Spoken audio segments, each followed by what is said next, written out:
Let me quickly run you through the setup. That's a good one! Yeah, content! We have two exit and entry points. This one is from the tank, feed line. This is from scavenge back to the tank. Also, because of the lovely tank I got from NH Motorsport, thanks for kind of sponsoring me, well, nice discount. That's for breather. So we have all three lines going through the firewall into the cockpit. 345-degree unions. We have lines running through the car. We have a valve, stop valve, so the oil doesn't bleed. And we have a tank. We're gonna run mineral oil because obviously we need to break the engine in, and I was gonna do it on a dyno, but the dyno is not working. I already put 5 liters in. This tank takes quite a bit of oil, 5 liters, and we still have nothing in here. So let's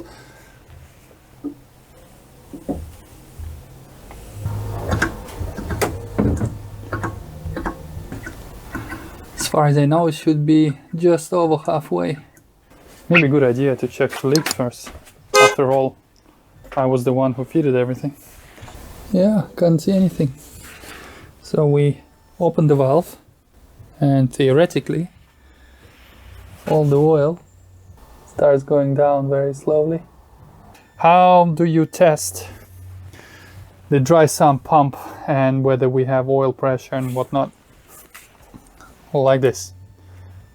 Drill with old pulley, and then I have a 4-rib belt running straight off the pulley. We'll put it on that, run it with full oil capacity, and we're gonna see if we actually get any oil pressure.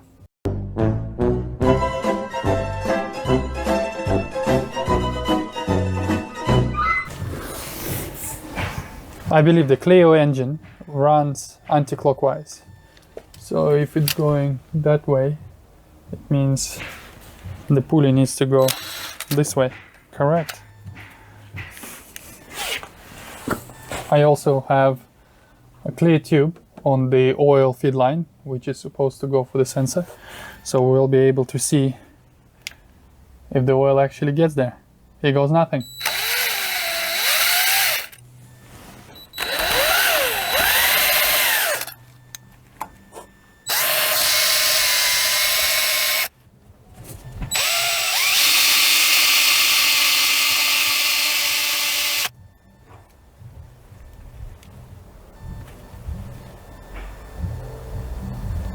I don't see any oil.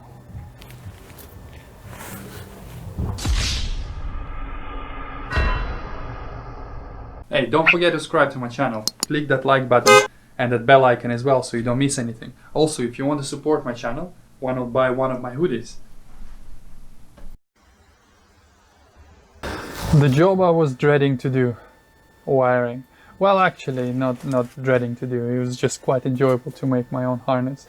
But here I need to reposition a few sensors because they're in the wrong place now. Also, I need to add a few more. I'm going for sequential spark plug, not injection, for sequential ignition. Sequential ignition. So I need extra wires for that. Also the Mach solenoid, boost solenoid. Yeah, interesting. This is the state of it right now. This may look like a spaghetti, but it soon will be all sexy.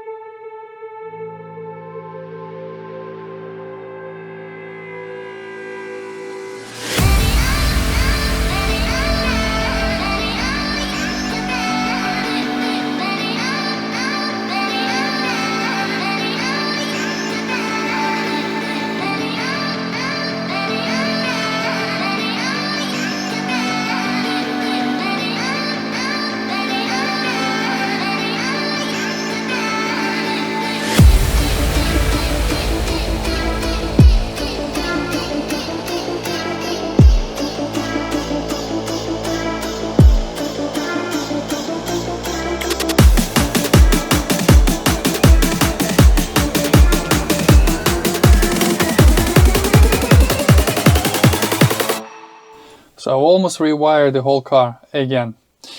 Like I said, I do enjoy it. It does take a long time. I've been at it for about 5 days now, obviously on and off.